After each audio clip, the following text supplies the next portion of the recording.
Hello प्यारे बच्चों, आज हम पढ़ने वाले हैं क्लास 12 पॉलिटिकल साइंस की बुक नंबर 2 का सबसे इंटरेस्टिंग चैप्टर जिसका नाम है the crisis of democratic order, यानी कि इमरजेंसी वाला चैप्टर।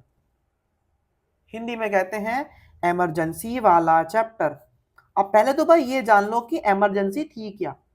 इमरजेंसी एक ऐसी स्थिति होती है जहां पे जी जनता के सारे फंडामेंटल राइट्स उनसे छिन जाते हैं और सारी पावर्स स्टेट गवर्नमेंट्स की भी सारी पावर्स कहां पहुंच जाती हैं, सेंट्रल गवर्नमेंट के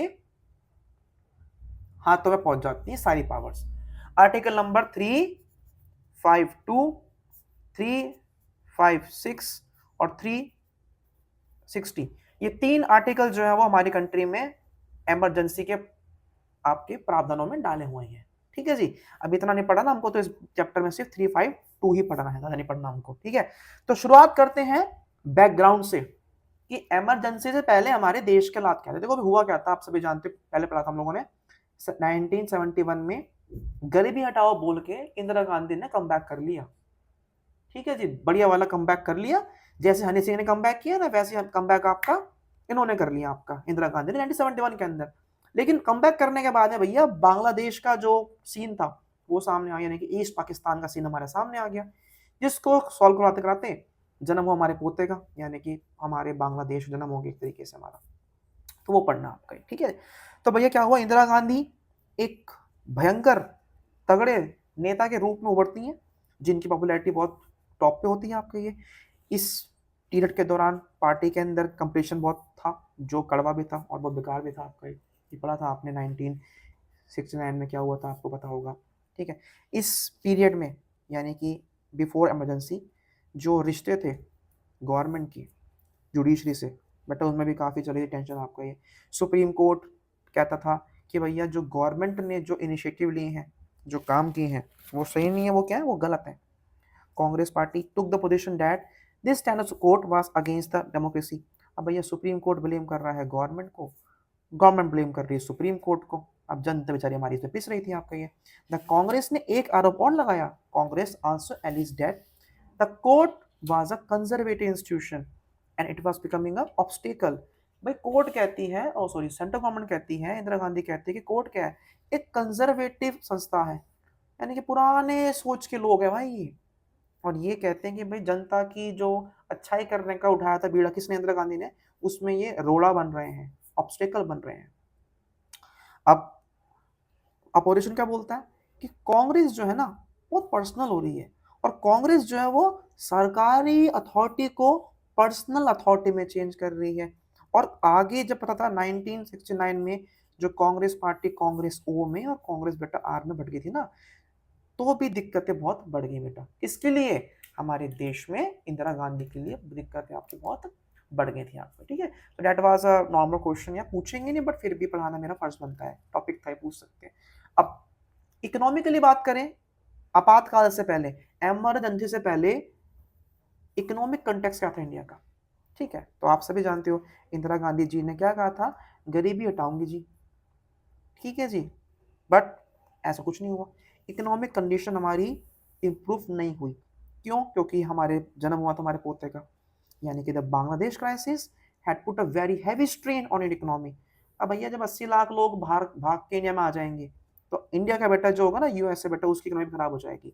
about 80 million people cross the east Pakistan border into India, जैसे मैंने कहा आपको लोग आ गए थे। इसके साथ साथ पाकिस्तान से हमारी वॉर भी हो गई। वॉर के बाद अमेरिका की गवर्नमेंट ने हमको पैसे देने, हमको हेल्प करना भी क्या कर दिया, बंद कर दिया। पढ़ा होगा आपने कि अमेरिका, चाइना, पाकिस्तान ने मिलके हमको मारने की प्लानिंग की थी, जिसके चलते इंडिया ने यूएसएसआर के साथ 2 साल की ट्रीटी पे साइन किए थे आपका, सॉरी 20 साल की ट्रीटी पे आपका। अब जब दिक्कतें हो रही हैं, एक तो 80 लाख लोग देश में आ गए हैं, वॉर चला पाकिस्तान से, तो भैया हमारे चीज़ों में क्या आएगा, उछाल तो आएगा। तो भैया हमारे चीज़ों में क्या हो गया, जो तेल वेल थे उसमें भैया उसके दाम बढ़ गए, 23% दाम बढ़ गए 73 में, और 74 में 30% दाम आपके बढ़ गए। मुझे याद है कि मैंने गोलगप्पे खाए हैं भैया 2 रुपए के 5, आज मिलते हैं 30 रुपए के 4। तो महंगाई तो कैसे बढ़ गई है, उस टाइम ऐसे हुआ था आपका। अब ये जो महंगाई बढ़ी, इससे जनता की जिंदगी क्या होगी, कठोर। दिक्कतों का सामना करना पड़ा उनको। इंडस्ट्रियल ग्रोथ क्या होगी, लो थी। बेरोजगारी भी बहुत हाई थी, खास करके आपके गांव के क्षेत्रों में। अब सरकार ने क्या किया, सरकार ने भैया ना अपने एक्सपेंसेस पूरे देश को मैनेज करने के लिए सरकार ने भैया अपने एम्प्लॉयज की सैलरी रोक ली कि हम आपको सैलरी देंगे ही नहीं, जिससे और दिक्कतें हो गई। अब देखो भाई, देश का माहौल खराब है और साथ में जो एम्प्लॉयज थे अगेंस्ट हो गए। साथ साथ भाई मानसून भी नहीं आया, इतना मतलब देश का हमारे हाल बुरा हो गया था आपका ये। इसके चलते भैया एग्रीकल्चर, जब मानसून नहीं आएगा तो भाई एग्रीकल्चर की खेती कैसी होगी, अच्छी होगी बुरी होगी, अब वो भी बुरी हो जाएगी आपकी ये। ठीक है, साथ साथ देखा जाए तो अगर फूड ग्रेन आउटपुट यानी कि जो पैदावार थी वो भी गिर गई 8%। पूरे देश में ना, हमारे देश में इकोनॉमिकली बहुत माहौल कैसा हो गया, अच्छा नहीं रहा, खराब हो गया यार। ऑब्वियस बात है, तो होना ही था आपका। अब क्या हुआ, अब नॉन कांग्रेस पार्टीज को यानी कि अपोजिशन को क्या मिल गया, इनको मिल गया मौका कि अब तो तोड़ेंगे पकड़ के जी, अब तो कांग्रेस पार्टी को लेने नहीं कर देंगे आपका ये। ठीक है जी। इसके साथ साथ में आपके बहुत से लोग सामने आ गए, यानी कि there is also an increase in the activities of Marxist groups who did not believe in parliamentary politics. Marxist जो ग्रुप्स थे वो भी सड़कों पे आ गए। These groups had taken to the arms, इन लोगों ने उठा ली हथियार। इन्होंने भैया कैपिटलिस्ट ऑर्डर को हटाने के लिए इन्होंने बहुत सारे काम किया आपका ये। ठीक है, हालांकि कुछ हुआ नहीं, बट इन्होंने हर बंदे ने अपना कहते हैं ना दावा पेश किया था सरकार गिराने के लिए। So it was the context, emergency से पहले के हमारे देश के हालात हम लोग पढ़ रहे थे। अब इमरजेंसी लगी क्यों, अब देश में देखो प्रॉब्लम्स बढ़ रही हैं, ऐसा नहीं है देश में दिक्कतें हैं, दिक्कतें देश में बहुत सारी हैं। अब उन दिक्कतों के साथ लोगों ने कैसे अपना दिखाया, क्या कहते हैं, अपना दिखाया गुस्सा। सो अगर आपसे पूछे पेपर में कि रीजंस क्या थे इमरजेंसी के, कॉजेस क्या थे, तो ये हम लोग पढ़ रहे हैं अभी, अब सब लिख के आएंगे। इसके साथ साथ आप ये भी ध्यान रखना कि 1975 से पहले हमारी कंट्री में हो क्या रहा था। तो कंटेक्स्ट तो पढ़ लिया, अब आना शुरू होता है मेन टॉपिक। सबसे बेटा पहले हमारा आता है गुजरात और बिहार मूवमेंट। 1973 के बाद हमारे देश में उथल पुथल शुरू हो गई थी। तो गुजरात में क्या होता है, चाहे गुजरात की बात करूं चाहे बिहार की बात करूं, भाई दोनों ही राज्यों में महंगाई बढ़ जाती है, जिसके अगेंस्ट सामने उतर कौन आते हैं, उतर के आते हैं आपके स्टूडेंट्स। कौन बेटा सामने आते हैं, आपके स्टूडेंट सामने आते हैं। यानी कि in January 1974 students in Gujarat started an agitation. अब भाई गुजरात के बालक जो हैं वो उतरते हैं सड़कों पे, क्यों, क्योंकि भैया फूड ग्रेन्स के प्राइस हाई हो रहे हैं, कुकिंग ऑयल के प्राइस हाई हो रहे हैं, अदर एजेंसी मतलब जो चीज़ें हमको चाहिए होती है ज़िंदगी जीने के लिए वो उसके दाम बढ़ रहे हैं, प्लस ऊंचे पदों पे करप्शन बढ़ रहा है। तो जब भाई करप्शन बढ़ेगा तो लोग तो सड़कों पे आएंगे ना। The student protest was joined by major, अब देखो रूलिंग पार्टी के खिलाफ अगर प्रोटेस्ट हो रहा है तो अपोजिशन तो भाई सड़कों पे आएगा ही आएगा आपका ये। इसके चलते जब दिक्कतें बढ़ी तो भैया उस क्षेत्र में, कहाँ पे बेटा, उस पर्टिकुलर एरिया में, यानी कि गुजरात में क्या लगा दिया गया, प्रेसिडेंट रूल लगा दिया गया, यानी कि ये भी एक इमरजेंसी का पार्टी होता है, ये लगा दिया गया आपका। अब डिमांड क्या करी, अब देखो बच्चे स्टूडेंट्स अपने फायदे के लिए आए थे, अपने नुकसान की वजह से आए थे, लेकिन उस नुकसान में अपोजिशन ने क्या बोला, उन्होंने बोला कि हम चाहते हैं कि भैया विधानसभा के फ्रेश इलेक्शंस हो। आप सभी जानते हैं ना, जब चुनाव होता है स्टेट में तो उसको बोलते हैं विधानसभा इलेक्शंस। अब एक समय पे कांग्रेस पार्टी के लीडर कौन थे, मोरारजी देसाई, जो कट्टर दुश्मन थे बेटा किसके, इंदिरा गांधी के। ठीक है ना, जब वो कांग्रेस में थे, अब वो किस में आ गया, अब वो आ गया अपोजिशन में।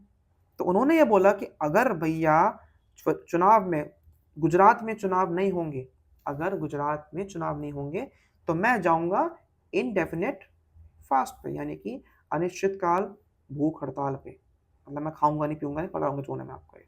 अब इस प्रेशर के चलते, ठीक है ना भैया, गुजरात में जून 1975 में चुनाव हुए और कांग्रेस इस चुनाव में हार गई। इट मीन्स व्हाट, कि लोगों का गुस्सा जायज था, लोग हैप्पी बिल्कुल भी नहीं थे, इसलिए उन्होंने कांग्रेस को हरा दिया। नेक्स्ट टॉपिक देखो हमारा क्या आता है, नेक्स्ट टॉपिक हमारा आता है आपका बिहार मूवमेंट। ठीक है, अब बिहार मूवमेंट भी कॉपी एक तरीके से किसकी बेटा, आपकी गुजरात मूवमेंट की। बस फर्क ये है, ये हुआ था 70 आपका मार्च में, 74 में, वो हुआ था जनवरी में। तो भैया बिहार के भी स्टूडेंट्स सड़कों पे आ जाते हैं, किस लिए आते हैं, प्रोटेस्ट करने के लिए। प्रोटेस्ट क्यों, क्योंकि भैया चीज़ों के दाम बढ़ रहे हैं, there is food scarcity, unemployment बढ़ रहा है, करप्शन भी बढ़ रहा है। आफ्टर ए पॉइंट उन्होंने क्या किया, अब जब ये बेचारे थक गए ना, इन्होंने इन्वाइट किया जेपी को। Who was JP? Jayaprakash Narayan. कौन थे बेटा? जयप्रकाश नारायण। इन्होंने पॉलिटिक्स को छोड़ दिया था, बट इस सामाजिक कार्य में जुड़े हुए थे और इन्होंने स्टूडेंट मूवमेंट को लीड करने की बात को एक्सेप्ट भी कर ली। लेकिन इनकी दो शर्तें थी। इनकी शर्त ये थी कि एक तो जो मोमेंट है वो रहेगा नॉन वायलेंट, यानी कि कोई भी हिंसा नहीं होगी, और दूसरा वो सिर्फ बिहार तक नहीं रहेगा, उसको हम लोग पूरे भारत में लेके जाएंगे। यानी कि जेपी का कुछ पर्सनल ही इशू था, किससे? कांग्रेस के साथ। तभी तो इतने उन्होंने बोला कि पूरे देश में चक्का जाम कर दूंगा भाई। 10 the students movement assumed a political character, और अब क्या हुआ, अब एक राष्ट्रीय मुद्दा बन गया आपका ये। पूरे बिहार के लोगों ने इसमें एंट्री मारी, और जेपी जो है वो डिमांड करते हैं कि भैया कांग्रेस सरकार जो है वो बिहार से दे दे इस्तीफा, हट जाए। और ये टोटल रिवॉल्यूशन की बात करते हैं, संपूर्ण क्रांति की बात करते हैं। ये कहते हैं कि भैया हमारी डेमोक्रेसी अगर आपको चाहते हो डेमोक्रेसी स्टैब्लिश हो, तो भैया आपको कांग्रेस को रिमूव करना पड़ेगा। बहुत कुछ हुआ, बंद हुए, सरकार घेरी गई, स्ट्राइक्स हुई अगेंस्ट द गवर्नमेंट, बट सरकार ने भैया इस्तीफा, भाई कांग्रेस थी भाई वो मेरे, वो ना छोड़ेगी, ऐसे ऐसे छोड़ देगी आपको वो। तो ये सीन हुई थी बेटा आपकी बिहार में। अब ये दो मोमेंट्स थे, ये दो मोमेंट दिखाते हैं कि भाई जनता कांग्रेस के कम बैक से बिल्कुल भी खुश नहीं थी। जैसे हम खुश नहीं है हनी सिंह के कम बैक से। खुश क्यों नहीं हो? कि वो मजा नहीं आ रहा ना जो पहला था गाने में हनी सिंह के, वो मजा नहीं आ पा रहा, वो जो वाइब थी वो नहीं मिल रही हमको। वैसी जो वाइब कांग्रेस ने स्टार्टिंग में की थी क्रिएट, वो नहीं मिल पा रही हमको। तो throw light on railway strike. अब क्या हुआ, एक रेलवे स्ट्राइक भी होगी। अब व्हाट वाज रेलवे स्ट्राइक, क्या हुआ? पहली बात तो फुल फॉर्म आप पूछ सकते हैं आपसे, द नेशनल कोऑर्डिनेशन कमेटी, जिसको लेड किया था जॉर्ज फर्नांडिस ने। इन्होंने बोला कि भैया जो रेलवे कर्मचारी ना, ऑल द कर्मचारी ऑफ रेलवेज, ये जा रहे हैं किस चीज़ पे? ये जा रहे हैं हड़ताल पे। क्यों? क्योंकि भैया इनकी डिमांड है, ये अपनी सर्विस कंडीशंस को लेके परेशान है, इनको बोनस नहीं मिल रहा है, तो ये अपनी डिमांड चाहते हैं कि इनको बोनस मिले, और ये चाहते हैं कि हमारे लोगों को हमारी बात सुने। गवर्नमेंट इनकी डिमांड्स को नहीं मान रही थी, इसलिए भैया अपनी डिमांड्स को मनवाने के लिए इन्होंने क्या किया, इन्होंने बोला कि हम लोग जी जा रहे हैं स्ट्राइक पे। देखा आपने, मोस्टली केसेस जो हो रहे हैं वो 74 में हो रहे थे, यानी कि 74 बिल्कुल एक्सट्रीम था, जब लोग बिल्कुल अनहैप्पी थे with the rule of Congress. The strike by the railway employees added to the atmosphere of labour unrest. भैया बहुत परेशान हो गए लोग, अब लोगों को लगा कि हम तो भाई नहीं झेल पाएंगे, हमें कुछ बदलाव करने पड़ेंगे। अब इसके साथ साथ इस मोमेंट ने राइट्स ऑफ द वर्कर के इशू को भी मुद्दा डाल दिया, whether employees of agency services should adopt measures like strikes. अब सवाल ये आया कि भैया जो सरकारी आदमी है उसको ऐसे स्ट्राइक करना देता है शोभा, नहीं देता शोभा? तो भाई गवर्नमेंट ने बोला कि ये स्ट्राइक क्या है, ये स्ट्राइक आप बिल्कुल आपकी इलीगल हो चुकी है। गवर्नमेंट ने इनकी डिमांड्स को मानने से मना कर दिया, और इसके बहुत सारे लीडर्स को अरेस्ट कर लिया। गवर्नमेंट ने अपनी एक आर्मी खड़ी कर दी, किस चीज़ के लिए? ताकि जो होता है रेलवे ट्रैक्स, उनका बचाव कर दी जाए। एट लास्ट 20 दिन के बाद स्ट्राइक को कॉल्ड ऑफ कर दिया गया बिना किसी रिजल्ट के। तो आप देख रहे हैं किस तरह से दिक्कतें हो रही थी हमारे देश में आपकी ये। चलो जी, ये तो हमारा हो गया। अब एक और मोमेंट देखो, एमरजेंसी के कॉजेज देख रखते हैं। पहला गुजरात मोमेंट, दूसरा बिहार मोमेंट, तीसरा रेलवे स्ट्राइक। यानी कि बिफोर इमरजेंसी देश में क्या क्या हो रहा था, हालात अच्छे नहीं थे।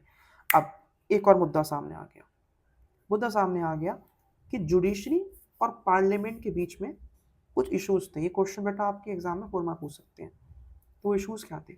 The beginning of 1970s was also the period when the government and ruling party had many differences, ठीक है ना, विथ जुडिशरी। अब जो रूलिंग पार्टी थी कांग्रेस, जो गवर्नमेंट थी, उसके जुडिशरी के साथ में भाई बहुत सारे कलेश मच रहे थे। अब कलेश मचे क्यों? सुनो ध्यान से, क्या हुआ? पार्लियामेंट पूछता है, यानी कि सेंट्रल गवर्नमेंट पूछती है, इंदिरा गांधी जी पूछती हैं कि जो पार्लियामेंट है क्या फंडामेंटल राइट्स को थोड़ा सा कम कर दे, थोड़ा बदलाव ले आए, तो दिक्कत ठीक कर दे उसकी। सुप्रीम कोर्ट ने बोला नहीं, आप ऐसा नहीं कर सकते, मना कर दिया पहला। फिर पार्लियामेंट पूछता है कि पार्लियामेंट कहता है कि भाई क्या पार्लियामेंट राइट टू प्रॉपर्टी को हटा दे, उसको रिमूव कर दे उसको? क्या बोला कोर्ट ने कि ना, the parliament can not amend the constitution in such a manner that rights are curtail. यानी कि भाई बदलाव नहीं करोगे संविधान में जिससे राइट्स में क्या हो, राइट्स में आपकी गड़बड़ी आ जाए। नेक्स्ट पॉइंट पे आ जाइए आप। ठीक है। Thirdly, the parliament amended the constitution, parliament ने संविधान को अमेंड कर दिया, क्या बोल के कि भाई it can abridge fundamental rights. अब डीपीएसपी को ज़्यादा अच्छा करने के लिए हमने फंडामेंटल राइट्स को थोड़ा सा बदलाव कर दिया, लेकिन लेकिन लेकिन लेकिन इस अमेंडमेंट को भी सुप्रीम कोर्ट ने रिजेक्ट कर दिया, जिसके चलते अब जुडिशरी और हमारी कंट्री की पार्लियामेंट यानी कि सेंट्रल गवर्नमेंट क्या हो गए, आमने सामने हो गए। तो बच्चों देखो, ये जो हमने बेटा पढ़ा ना आज, ये पता क्या है, ये बेसिकली हमारा बिगिनिंग थी। अब इमरजेंसी से पहले और क्या हुआ, कैसे बदलाव आए, ये हम पढ़ेंगे पार्ट नंबर 2 में। आई होप आपको पार्ट 1 समझ में आ गया हो। ये मेरी गारंटी है कि जो क्वेश्चंस आप पढ़ रहे हो ना एग्जाम में आएंगे आपके। सो करना क्या है, करना आपको ये, अगर आपको नोट्स चाहिए तो इंस्टाग्राम पे जाके विवेक अरोड़ा पॉल साइंस वाले जाके उनको फॉलो करो और वहाँ पे अपने नोट्स कलेक्ट कर लो पॉलिटिकल साइंस के चैप्टर के। मिलते हैं बेटा आप सबसे पार्ट नंबर 2 में। Thank you so much.